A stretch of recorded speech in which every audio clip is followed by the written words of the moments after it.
students, welcome in my YouTube classes. I am Rahul Gupta, science expert. Let's start chapter 7 equilibrium class 11th. Subscribe my YouTube channel chemistry learning with Rahul Gupta. चलिए student chapter start करते हैं 7 equilibrium and that is 7 class chapter 7 class 11 equilibrium. Students equilibrium जो है वो अपने आप में एक फिजिकल प्रोसेस है और वो फिजिकल प्रोसेस का मीनिंग क्या है वो भी समझ लीजिए. देखिए इक्विलिब्रियम हम कह सकते हैं वहाँ पर कि जब हम कोई भी स्टेट ऐसी जिसमें लिक्विड से सॉलिड कन्वर्ट कर रहे हो, सॉलिड से लिक्विड या लिक्विड से वेपर या वेपर से लिक्विड, तो वहाँ पर एक ऐसी कंडीशन आ जाए जो ना तो वो सॉलिड से लिक्विड में कन्वर्ट हो और ना ही लिक्विड से सॉलिड में कन्वर्ट हो. It means a state where the state, a condition where the state will be fixed like that. हमने एक सॉल्यूशन लिया है और ये सॉल्यूशन देखिए किस तरीके से कलर का फॉर्मेशन कर रहा है. वहाँ पर कलर का फॉर्मेशन हो रहा है, इसका मतलब वो मॉलिक्यूल्स जो हैं वो वेपर में कन्वर्ट हो रहे होंगे और लिक्विड से वेपर में कन्वर्ट हो रहा है, वेपर से लिक्विड में कन्वर्ट हो रहा है. धीरे धीरे करके देख रहे क्या है, किस तरीके से स्टेट एक इवेल्यूएटेड हो रही है. इवेल्यूएटेड का मतलब कि वो सॉलिड से लिक्विड में कन्वर्ट होकर फिक्स्ड हो रही है या लिक्विड से सॉलिड होने में फिक्स्ड हो रही है. लाइक दैट ये है ब्रोमीन मॉलिक्यूल. ये किस तरीके से मॉलिक्यूल जो हैं वो सॉलिड के लिक्विड्स में एक कंडीशन स्टेट कर रहे हैं. अब देखिए मॉलिक्यूल्स जब फोर्स उन्होंने ज़्यादा लगा लिया तो वो वेपर फेज में आ गए और ऊपर की अगर जो वेपर स्टेज है वहाँ पर रोटेट करने लगे, वहाँ मोशन करने लगे.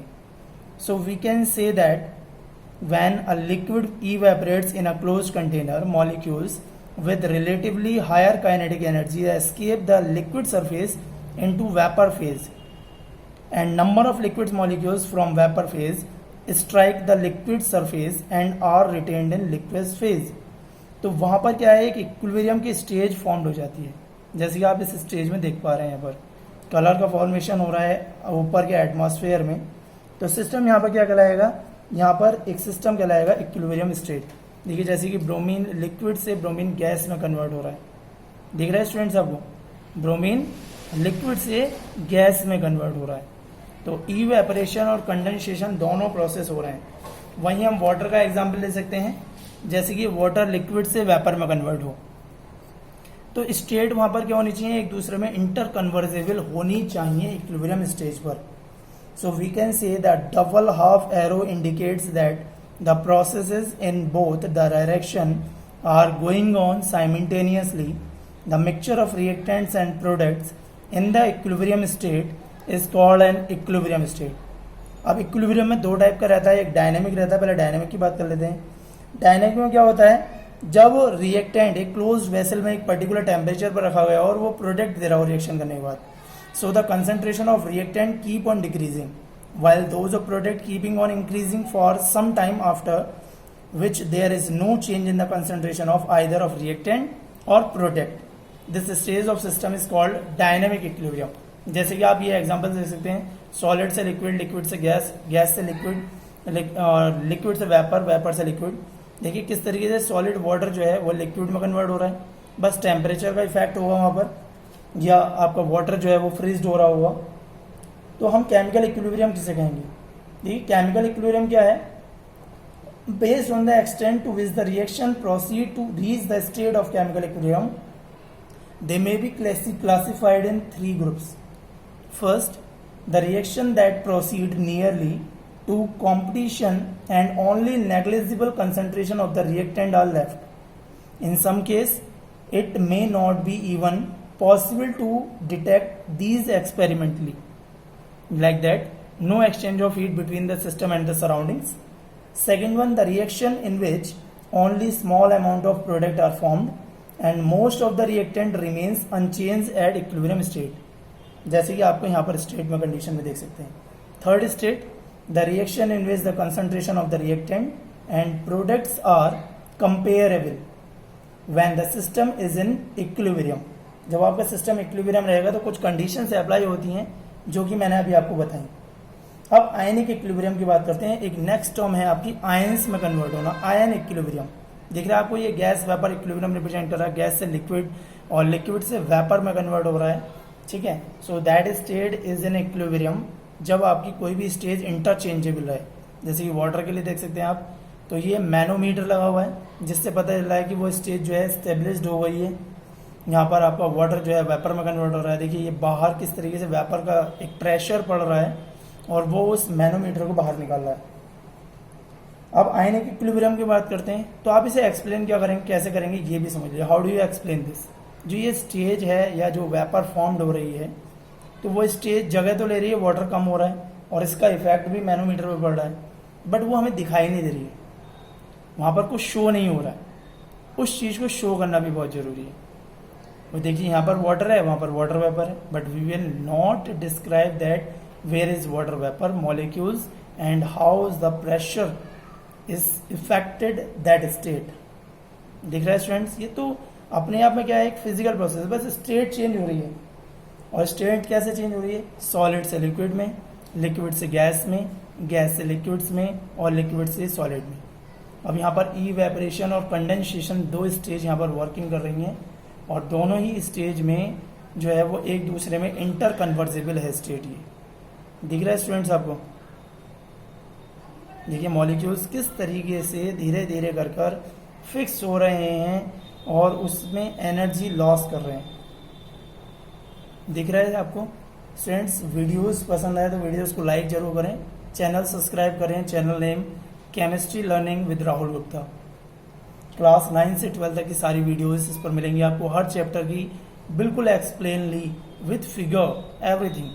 तो देखिए सॉलिड वेपर किस तरीके, सॉलिड से सीधे क्या हो रहा है, टेम्परेचर इंक्रीज हुआ और वेपर गायब।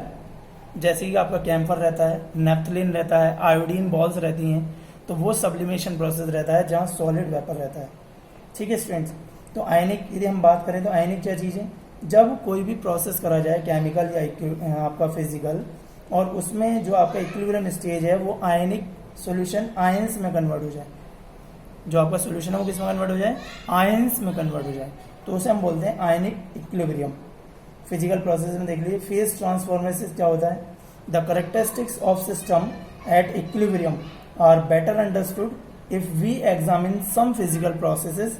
The most familiar example are phase transmission process. जैसे कि आपकी फेज ट्रांसमिशन प्रोसेस हैं, सॉलिड से लिक्विड में इंटर कन्वर्जन, लिक्विड से गैस में और सॉलिड से गैस में। सॉलिड लिक्विड की हमने बात करी, तो सॉलिड लिक्विड में दो चीज़ें हमारी इफेक्ट करेंगी, एक तो अपोजिंग प्रोसेस ऑकर साइमल्टेनियसली, दूसरा the process occur at the same rate so that the amount of the ice and water remains constant. ठीक है स्टूडेंट्स। लिक्विड वेपर में देख लीजिए, वाटर का एग्जाम्पल दे सकते हैं, वहाँ पर क्या होगा, जो आपका रेट ऑफ इवेपोरेशन रहेगा वो रेट ऑफ कंडेंसेशन के इक्वल रहेगा। तो वो जैसे कि आपका ये सॉल्ट में देखिए, वाटर में सॉल्ट मिक्स हो गया, तो जब वाटर में सॉल्ट मिक्स हुआ तो क्या हो गया, उस सॉल्यूशन की जो कंसंट्रेशन है वो इंक्रीज हो गई। देखिए किस तरीके से आप उसे डिजोल्व कर रहे हैं धीरे धीरे धीरे धीरे करके। एक टाइम ऐसा आएगा जब वहाँ पर वो डिजोल्व होना बंद कर देगा, तो शुगर सॉलिड और एक्वस में सेम हो जाएगा। सो equilibrium involving dissolution of solid in liquid, that is the state. यहाँ पर क्या है, शुगर आपकी वाटर में पहले से ही प्रेजेंट है, बट और डिजोल्व नहीं हो सकती, मैक्सिमम नहीं हो सकती। उसके लिए हमें किसी न किसी तरीके का चेंजेस करना पड़ेगा, चाहे वो टेम्परेचर का चेंज करें या जो भी कंडीशंस फेवरेबल हो, जो उसे चेंज करने के लायक रखती हो, वो हम कंडीशंस वहाँ पर फेवरेबल बनाएंगे। ठीक है स्टूडेंट्स। तो ये हमारी इक्विलिब्रियम को रिप्रेजेंट करता है। अब रेडियो एक्टिव शुगर ली हमने, तो रेडियो एक्टिव शुगर का क्या इफेक्ट होगा, उसे हमने डिजोल्व करेंगे और डिजोल्व होने पर वो उसमें डिजोल्व होगी, क्योंकि रेडियो एक्टिव क्या है, अलग टाइप का एक्सपेरिमेंट है देखिए, बट वो उस शुगर से बिल्कुल भी मैच नहीं करेगी, वो बिल्कुल अपना अलग फिगर प्रिंसिपल। देखिए उसने उसे भी क्या करा, फोर्स लगा दिया उसे भी डिजोल्व करने के लिए। जब एक चीज़ वहाँ पर वर्क कर रहा है, बिल्कुल ऐसे समझ लीजिए, यदि दो स्टूडेंट्स हैं और उनकी स्ट्रेंथ है, तो एक स्टूडेंट यदि मेहनत कर रहा होगा तो दूसरा स्टूडेंट उसको देखकर मेहनत करना स्टार्ट कर देगा अपने आप। बैस में बिल्कुल, बैस जब स्टार्ट हो जाती है तो वहाँ पर मार्क्स एकदम तेज़ी से बढ़ते हैं, कंपटीशन हो जाता है। कंपटीशन में आपने बच्चों देखा ही होगा कि एक अपने साथ वाले स्टूडेंट को पिछाड़ने के लिए आप क्या करते हैं, तेज़ी से उसके जो उसका नेचर है, उसका स्टडी है, उसका बिहेवियर है, वो चीज़ फोकस कर लेते हैं। जैसे कि सोडा वाटर की बोतल, उसके अंदर कार्बन डाइऑक्साइड होती है, जब तक वो गैस रिलीज नहीं हो जाती है, जब तक तेज़ी से बबल्स ऊपर आते रहते हैं, जब बिल्कुल उसमें से निकल जाएगी तब वो नीचे बैठ जाएगा अपने आप।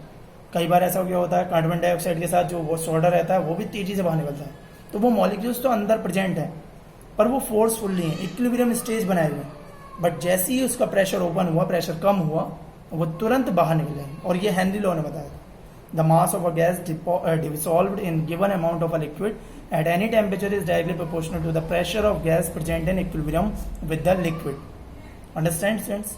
हेनरी लॉ भी यहाँ पर आपको ध्यान रखना है। देखिए किस तरीके से सील्ड करी जाती है बोतल को, फोर्स करने के, फोर्स करा जाएगा जब भी वो वहाँ पर सील्ड अप होती हैं, चाहे वो सोडा हो या आपकी कोल्ड ड्रिंक हो, वाटर बोतल हो ऑल्सो, वहाँ पर वो एक्चुअली में ये जो CO2 होती है ये दूसरे मॉलिक्यूल से रिएक्शन होने नहीं देती वहाँ पर, बट ये इक्विलिब्रियम स्टेज हटते साथ ही वो तेजी से इवोल्यूशन उसका बाहर की साइड रहेगा। ठीक है students? So characteristics of equilibrium at atmospheric pressure, solid exists in equilibrium with the liquid only at one temperature which is called its melting point. ठीक है, ये फर्स्ट कैरेक्टरिस्टिक्स है इक्विलिब्रियम की। सेकंड उन्होंने क्या बताई, यहां पर अभी आपको मैंने एक्सप्लेन कर दिया हेनरी लॉ। ठीक है, तो सेकंड उन्होंने कही, इस चीज को भी देखते हैं, eight a given temperature vapour pressure remains constant for liquid vapour equilibrium.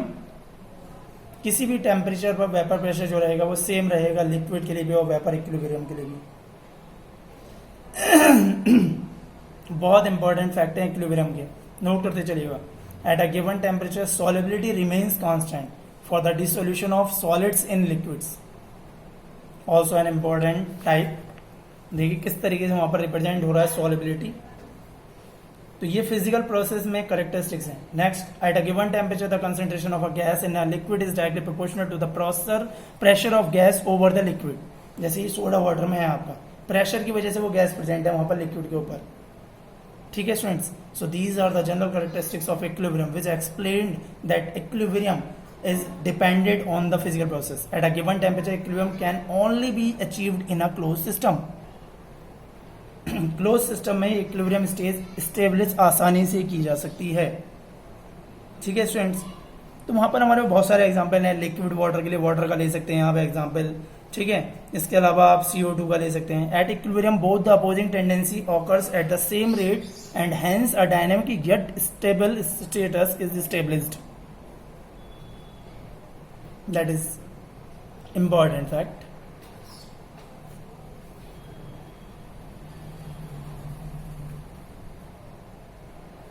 Next, last, at a given temperature, the attainment of equilibrium for a physical process is characterized by a constant value of one of its parameters, such as vapor pressure, melting point, solubility और concentration.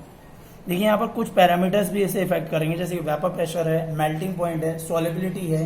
Solubility और concentration तो एक ही बात रहती है कि कितना solute आपका सॉल्वेंट में डिसॉल्व हो रहा है, सॉल्यूशन बना रहा है।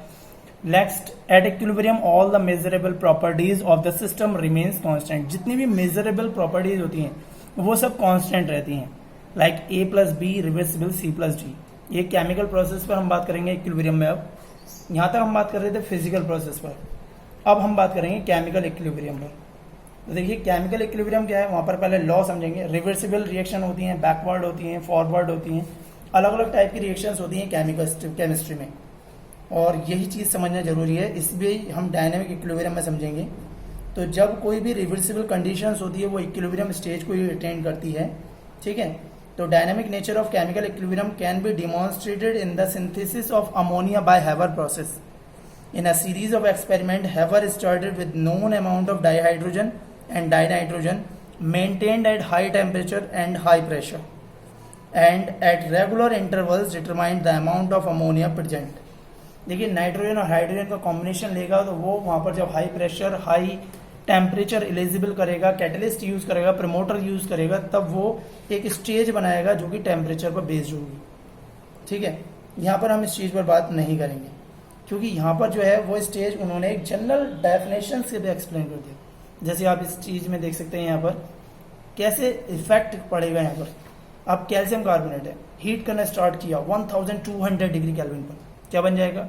कैल्शियम ऑक्साइड अलग हो जाएगा, कार्बन डाइऑक्साइड वहां से इवेपोरेट होनी स्टार्ट हो जाएगी, बबल्स की फॉर्म में वहां से निकलना शुरू हो जाएगी। तो ये बहुत इंपॉर्टेंट है। So chemical reaction reach as a state of dynamic equilibrium in which the rate of forward and reverse reaction are equal and there is no net change in composition. ठीक है स्टूडेंट्स, तो वहां पर law of chemical equilibrium work करेंगे और equilibrium constant की बात करते हैं. तो देखिए इक्विलिब्रियम इक्वेशन क्या है, यदि आपके पास A plus B reversible C plus D है तो A और B क्या है रिएक्टेंट, C और D क्या है product. Balance chemical equation represent कर रही है.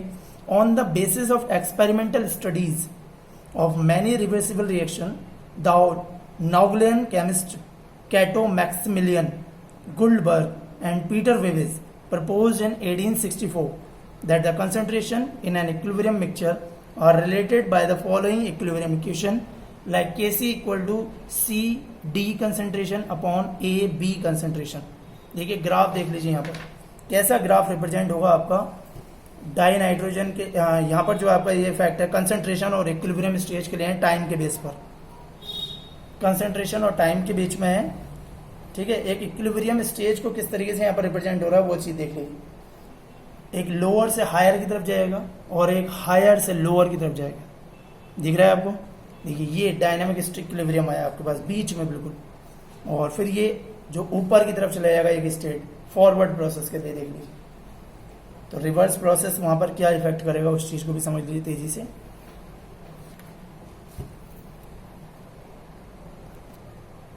दिख रहा है आपको किस तरीके से ये लाइन केमिकल इक्विलिब्रियम में बिल्कुल स्ट्रेट हो गई. तो देखिए मॉलिक्यूल किस तरीके से तेजी से मोशन कर रहे हैं हीट होने पर, अपनी एनर्जी एक दूसरे को पास कर रहे हैं. हाइड्रोजन आयोडीन की गैस की बात करेंगे, रिवर्सिबल हाइड्रोजन आयोडाइड फॉर्म हो रहा है. तो हाइड्रोजन आयोडाइड के लिए देखिए किस तरीके से मॉलिक्यूल हाइड्रोजन और आयोडीन से रिएक्शन करेंगे और हाइड्रोजन आयोडाइड बना लेंगे. ये भी एक ग्राफ था, मैंने अभी आपको बताया था जो इक्विलिब्रियम ग्राफ था वही यहाँ पर रिप्रेजेंट होगा. देखिए इस ग्राफ को बहुत ध्यान से देखिए, टाइम और कंसंट्रेशन का ग्राफ है ये. यहाँ पर ऊपर वाली लाइन जो है वो हाइड्रोजन आयोडाइड को रिप्रेजेंट करेगी, नीचे वाली हाइड्रोजन और आयोडीन को रिप्रेजेंट करेगी और ये इसका कॉम्बिनेशन बनाएगा. तो वही चीज है कि केमिकल रिएक्शन कब डायनेमिक स्टेज में पहुंचती है, जब आपका रेट ऑफ फॉरवर्ड और रिवर्स रिएक्शन जो है वो इक्वल हो जाए और नॉन नेट चेंज जो रहेगा वो कंपोजिशन में रहेगा, वहां पर चेंज नहीं कुछ भी रहेगा. So that is the graph iodine का, हाइड्रोजन आयोडाइड का और हाइड्रोजन गैस के लिए. देखिए हाइड्रोजन आयोडाइड से जस्ट उल्टा प्रोसेस है, अब हाइड्रोजन और आयोडीन गैस बन रही है. तो उसका किस तरीके से इफेक्ट होगा उसका ग्राफ देख लीजिए, बिल्कुल अपोजिट हो जाएगा. यहाँ पर ये नीचे से ओपन हो रहा है, वहां से वो अलग अलग वे से ओपन रहेगा. देखिए ऐसे ये प्रोसेस यहाँ पे जो कट ले रहा है इसमें एक बीच वाली स्टेट रहेगी, वो होगी आपकी इक्विलिब्रियम स्टेट. अब रेडियो एक्टिव आयोडीन मिक्स कर दें तो रेडियो एक्टिव का वहां पर हाइड्रोजन आयोडाइड बन जाएगा रेडियो एक्टिव, और वो उस स्टेज को और तेजी से वर्क कराने के लिए आगे बढ़ा देगा, क्योंकि उसका इफेक्ट तो वहां पर होना ही होना है, वो तेजी से इंक्रीमेंट करेगा उस चीज पर. So some of the characteristics of chemical equilibrium पर बात करते हैं. First chemical state, second equilibrium in dynamic equilibrium as both forward and backward continue to take place. और इक्विलिब्रियम स्टेज में क्या है, जो प्रॉपर्टीज हैं प्रेशर, कंसंट्रेशन, डेंसिटी और कलर रिमेन्स अनचेंज रहेंगे टाइम के अकॉर्डिंग. और इक्विलिब्रियम जो पॉसिबल है वो केवल क्लोज सिस्टम में ही पॉसिबल होगी. जैसे ये हैबर प्रोसेस के लिए आप इसे देख लीजिए, नाइट्रोजन हाइड्रोजन कैसे अगर अमोनिया बन रहा है, तो ये भी एक हैबर प्रोसेस बहुत एग्जाम्पल है. Can we predict extent of reaction, can we predict direction of reaction, determine equilibrium concentration? Yes we can by law of chemical equilibrium. देखिए इक्विलिब्रियम कांस्टेंट क्या होता है वो भी समझ लिया आप. इक्विलिब्रियम कांस्टेंट वो होता है जिसे हम कहते हैं, गुडबर्ग और वेबेज ने मैंने बताया था 1864 में दिया था. So it is the ratio of concentration of product and the ratio of concentration of reactant. Like that equation, ये लॉ ऑफ मास सेक्शन में पढ़ी थी आपने equation. Rate of chemical equation और active masses of A and B पर depend कर देगा सी और डी. यहाँ पर कुछ हमारे एग्जाम्पल है जिनमें कि आपका हाइड्रोजन, अमोनिया, कैल्शियम ऑक्साइड, ये कुछ इंडस्ट्रियल सिंथेसिस केमिकल्स हैं जिनका हम बहुत ज्यादा यूज करते हैं. तो active mass equal to molar concentration, वही चीज है. एक्टिव मास भी आप डायरेक्ट केस से रिप्रेजेंट करेंगे और मोलर कंसंट्रेशन भी केस से ही रिप्रेजेंट होगी. अभी देखिए आप इसके लिए इक्वेशन, इक्विलिब्रियम कांस्टेंट कैसे हम लिखेंगे, जिसे हम बोलते हैं केसी. ये एक इक्विलिब्रियम इक्वेशन है जिसे हमने रिप्रेजेंट किया है एक इक्विलिब्रियम मिक्सचर में. देखिए ए और बी किस तरीके से मिक्स होने के बाद सी में और डी में कन्वर्ट हो रहे हैं. So R F directly proportional to active mass of A and B, and RB, RF is equal to KF, A and B active mass, so K F is rate constant for forward reaction. R B की बात करेंगे next, backward reaction के लिए, पीछे के लिए। तो R B equal to हो जाएगा सी ओ डी और आर बी इक्वल टू के बी सी ओ डी, इस तरीके से। अब जब इक्वेशन नंबर 1 से 2 को डिवाइड करेंगे तो के बी क्या है वहां पर, rate constant of backward reaction, दिख रहा है आपको स्टूडेंट्स। तो आर एफ इक्वल किसके, आर बी के। भाई जितना रेट ऑफ कांस्टेंट आपका आगे के लिए रहेगा उतना पीछे के लिए रहेगा। के एफ और के बी निकाल लिया हमने, दोनों की इक्वल रख लिया इक्वेशन में।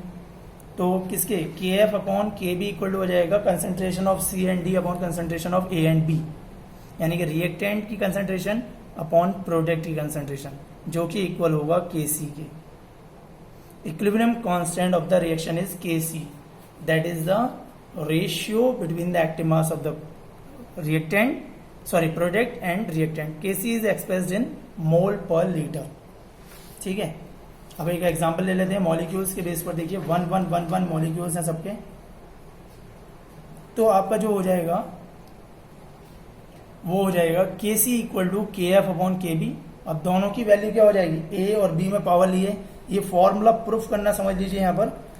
Eight a given temperature the product of concentration of reaction product raised to the respective stoichiometric coefficient in the balanced chemical equation divided by the product of concentration of the reactants raised to their individual stoichiometric coefficient has a constant value. This is known the equilibrium law or law of chemical equilibrium. बस एक stoichiometric effect होता है जिसे हम represent करते हैं केसी से। अब देखिए यहाँ पर लेंगे तो आप K F upon K B is equal to C power C D power D upon A power A B power B.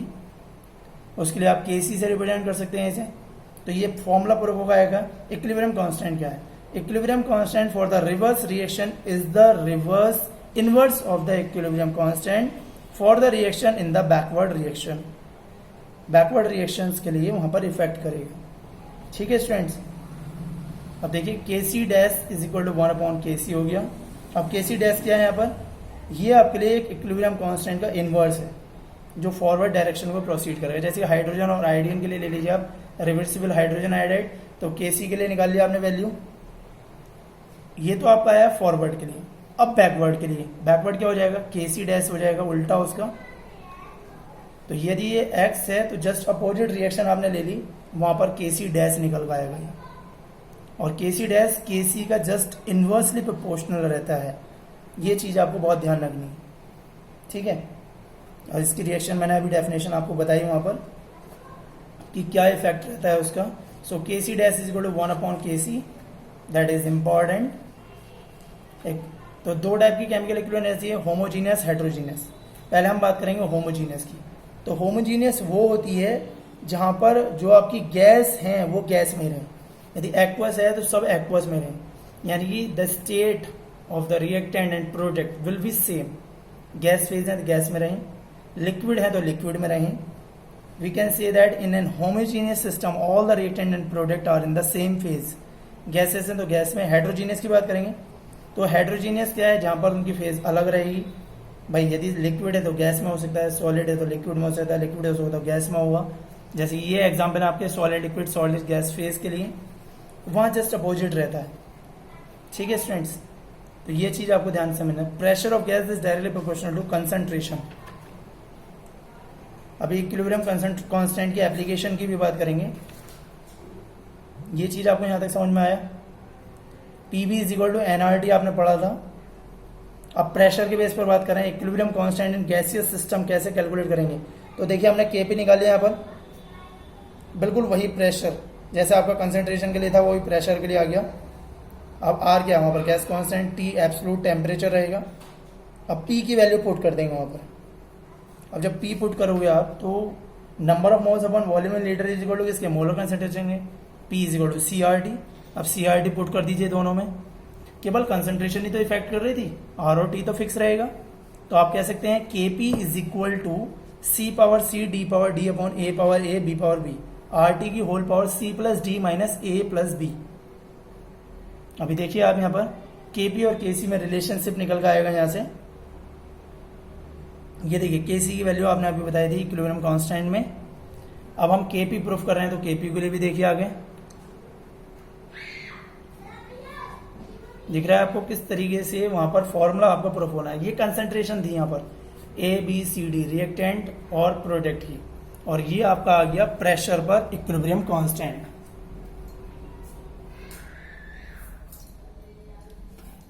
Pressure पर इक्विलिब्रियम कांस्टेंट यानी A, B और C और D की वैल्यू। तो P किसके इक्वल, CRD के equal. CRD put करेंगे यहाँ पर सभी में, चारों में, इनकी पावर ले लेंगे C, B या D या A जो भी रहेगी एक्चुअल में, क्योंकि हमें वही पुट करना है। ये गैसेस स्टेट में चल रही है यहाँ पर कंडीशन। अब जब ये चारों वैल्यू आप पुट करोगे यहाँ पर Kp में, तो Kp इक्वल टू क्या आ जाएगा वो देखिए आप। That is very very very important relationship between Kp and Kc। आप इसे 2 बार कम से कम करके देखें, आपको बिल्कुल समझ में आ जाएगा और लर्न भी हो जाएगा। स्टूडेंट्स वीडियोस पसंद आए तो वीडियोस को लाइक जरूर करें, शेयर करें। तो Kp देखिए इक्वल टू किसके हो गया, CCDD upon AABB RT power C plus D, और A माइनस बी ऊपर चला जाएगा माइनस A प्लस बी। ठीक है, अब C plus D minus A plus B को हमने लेट कर लेंगे डेल्टा N। देखिए आगे नीचे समझ में आ रहा है ना स्टूडेंट्स। ये गैसेस मॉलिक्यूल्स के लिए स्पेशली, सॉलिड लिक्विड पर वर्क नहीं करेगा, ध्यान रखने वाली बात है। केवल गैस के लिए ही बात करेंगे हम प्रेशर पर, क्योंकि प्रेशर का जो इफेक्ट पड़ता है वो मोस्टली गैस पर पड़ता है। दिख रहा है स्टूडेंट्स। तो डेल्टा एन रख दिया मैंने वैल्यू। तो डेल्टा एन किसके equal, C plus D minus A plus B के, यानी number of molecules of product difference number of molecules of reactant. अब देखिए उसकी जगह आप, ये पूरा सेक्शन था आपका Kc के इक्वल, Kc से आप रिप्लेस कर देंगे। तो Kp equal to Kc RT whole power delta N. That is the relationship between the Kp and Kc। तो यहाँ पर डेल्टा एन बता दिया आपने, number of moles of gases product minus number of moles of gases reactant in a balanced chemical equation. और Kp क्या है, it is necessary that while calculating the value of Kp pressure should be expressed in bar because standard state for pressure is 1 bar. We know from unit 1 that 1 Pascal is equal to 1 nanometer square. 1 Newton per meter square. 1 bar is equal to 10 to the power 5 Pascal. Case 1 देख लीजिए, case 2 देख लीजिए। जैसे कि मैंने भी आपको बताया, यहाँ पर देखिए डेल्टा एन की वैल्यू क्या रहेगी इस इक्वेशन के लिए, S2 plus I2 is equal to 2HI के लिए देखिए। तो Kp is equal to Kc RT whole power delta N. Delta N की वैल्यू आ गई 0, RT की पावर 0 हो जाएगी वहां पर, तो उसकी वैल्यू हो जाएगी 1। So Kp is equal to Kc for this equilibrium reaction. यदि डेल्टा एन की वैल्यू नेगेटिव होती है तब क्या कंडीशन रहेगी वो चीज देखिए। जैसे कि अमोनिया प्रिपरेशन में देख लीजिए, यहाँ पर डेल्टा एन की वैल्यू क्या है, नेगेटिव हो जाएगी। 3 प्लस 1 4 माइनस 2 आ जाएगी। अब पावर यदि माइनस में चली जाती है तो वो अपॉन में आ जाएगा। Kp is equal to Kc RT की होल पावर माइनस 2, और ये डिवाइड में चला जाएगा। तो रिलेशनशिप क्या हो जाएगी, Kp जो है वो स्मॉल हो जाएगा Kc से। Kp स्मॉल हो जाएगा Kc से। ठीक है स्टूडेंट्स, ये रिलेशनशिप आपको ध्यान रखनी है। पॉजिटिव भी होगी डेल्टा एन की वैल्यू, ये आप फास्फोरस पेंटाक्लोराइड के लिए देख सकते हैं। फास्फोरस पेंटाक्लोराइड की कितनी वैल्यू हो गई आपकी, 2 माइनस 1 हो गई, 1 हो गया। तो Kp Kc का रिलेशनशिप हो जाएगा Kp is equal to Kc RT, ये वैल्यू हो जाएगी यहाँ पर। ठीक है स्टूडेंट्स, यहां तक आपको समझ में आ रहा है इस चीज को देखिए। तो Kp is greater than Kc यहाँ पर। अभी इस चीज को एप्लीकेशन बेस पर हम पढ़ेंगे। एप्लीकेशन से पता चलेगा कि हमारे वहां पर कंडीशंस क्या है। कैरेक्टरिस्टिक देखिए, the equilibrium in a system having 2 और मोर कैरेक्टरिस्टिक्स। ठीक है, बहुत सारी कैरेक्टरिस्टिक्स होती हैं सॉलिड और लिक्विड में। देखिए किस तरीके से यहाँ पर रिप्रेजेंट हो रहा है equilibrium state. So expression for equilibrium constant is applicable only when concentration of the reactant and product have attend constant value at equilibrium state. देखिए कैल्शियम कार्बोनेट हीट कर रहे हैं आप, 1200 डिग्री केल्विन पर हीट होता है। कैल्शियम ऑक्साइड अलग, carbon dioxide अलग। जब कार्बन डाइऑक्साइड निकलने स्टार्ट होगी तो मैनोमीटर जो है वो बाहर की तरफ पास होगा। So the value of equilibrium constant is independent of initial concentration of the reactant and product. Initial concentration पर डिपेंड नहीं करता है, जैसे यहाँ पर देख सकते हैं। And equilibrium constant is temperature dependent, having one unique value for a particular reaction represented by a balanced equation at a given temperature. And fourth point, the equilibrium constant for the reverse reaction is equal to the inverse of the equilibrium constant for the forward reaction. Next fifth, the equilibrium constant K for a reaction is related to equilibrium constant of the corresponding reaction whose equation is obtained by multiplying or dividing. To obtained by multiplying or dividing the equation for the original reaction by a small integer. अब ये application equilibrium constant को क्या बताती है, यहाँ समझ लीजिए. ये प्रिडिक्ट करती हैं कि रिएक्शन हमारी किधर एक्सटेंड हो रही है on the basis of its magnitude. तो KC independent the initial concentration of the reactant and product अभी आपने पढ़ा. और इसके अलावा डायरेक्शन प्रिडिक्ट करती है वहां पर वो.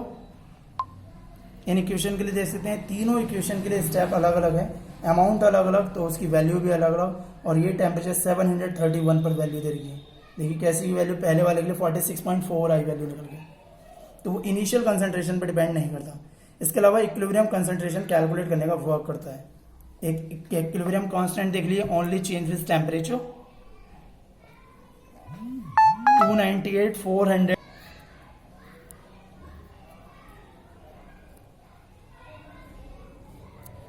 देखिए equilibrium constant of forward reaction 1 equilibrium constant of for backward reaction. तो केसी की वैल्यू यदि ये है तो केसी डैश की वैल्यू की हो जाएगी 1/46.4 हो जाएगी. ये 2HI के लिए आ जाएगी वैल्यू निकल के. देखिए जैसे कि इस वैल्यू में आप देख सकते हैं यहाँ पर बिल्कुल रिवर्स रहेगी उसकी value.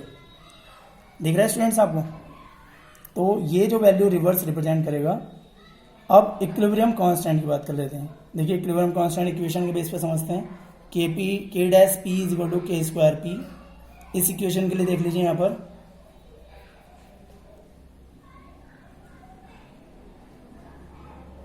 NO plus half O2 reversible NO, 2NO plus O2 reversible 2NO2. इस इक्वेशन को देखिए यहाँ पर Kp is equal to X select कर लिया हमने. नीचे वाली इक्वेशन के लिए क्या प्रोसेस रहेगा वो भी देख लीजिए. Kp की वैल्यू एक्स सेलेक्ट की हमने. जितने नंबर ऑफ मॉलिक्यूल्स थे वो उसकी पावर में चले जाएंगे, पावर में जाएंगे वो वैल्यू. अब Kp नीचे वाले के लिए एक्स स्क्वायर आ गई. Kp डैश की वैल्यू जो है, क्योंकि वो Kp डैश के स्क्वायर के इक्वल है, बस डबल ही तो करा है और कुछ नहीं करा. 2 से मल्टीप्लाई करिए पूरी इक्वेशन की. दिख रहा है स्टूडेंट्स आपको. तो ये एक्स स्क्वायर रिप्रेजेंट कर रहा है. देख सकते हैं आप इस वैल्यूज को. तो Kp dash is equal to K square P. ये इसके लिए इक्वेशन के लिए देख लीजिए आप. टेम्परेचर 298 500 700. ये 3 क्वेश्चन है यहाँ पर. इन चीजों को आपको ध्यान देना है आगे. ये 3 आपकी करेक्टरिस्टिक्स इस इक्वेशन से एक्सटेंड करनी है आपको. दिख रहा है स्टूडेंट्स आपको. Okay students, thanks for watching this video. Good bye students. Videos